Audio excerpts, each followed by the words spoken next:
Ky është momenti kur forcat shqiponja dhe agjentë të policisë të Tiranës arrestojnë 2 persona të cilët po planifikonin trafikimin e 5 kg lëndë narkotike nga Tirana drejt Durrësit. Drejtori i Policisë Tiranë, Oliger Torba, gjatë konferencës për media tha se informacionet erdhën në rrugë operative, ndërsa vazhdimi i agjentëve rezultoi saktë në arrestimin e 2 personave, një nga Dibra, tjetri nga Manza.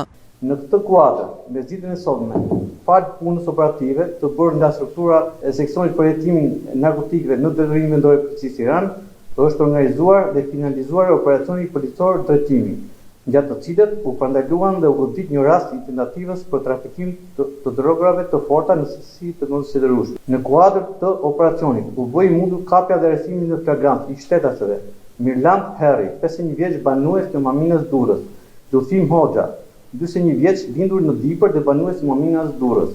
Gjatë kontrollit të makinës, policia gjeti pakut me drogë të cilët ishin të ndara. Gjatë kontrollit të ushtruar në brendësitë ato mjete, shërbimit e policisë kanë evidentuar në një çantë në brendësi të cilës kishte 7 pako me lëndë të dyshuar narkotike. Konkretisht, 4 pako lëndë narkotike heroin me peshë 2 kg 123 gram, si dhe 3 pako me lëndë narkotike të dyshuar kokainë me peshë 3 kg 120 gram. Drejtori i Policisë Tiranës foli edhe për operacionin e zhvilluar disa ditë më parë, ku proceduan 28 të mitur, pasi do të konfliktoheshin me armë të ftohta me disa bashkëmoshatar të tyre në kombinat.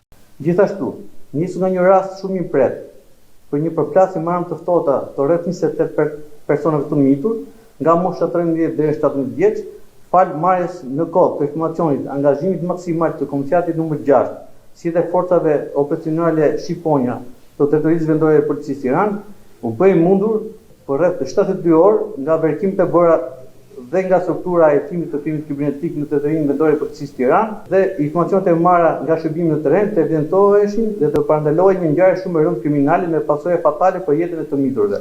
Sherrri mes të miturve nisi në rrjetet sociale, kryesisht në TikTok, ku policia vëzhgoi për disa ditë deri ditën kur ndërhyrën në ndalimin e tyre. Gjatë kontrollit të miturve ju gjetën thika, kaçavida, shkopa dhe sende të tjera të forta.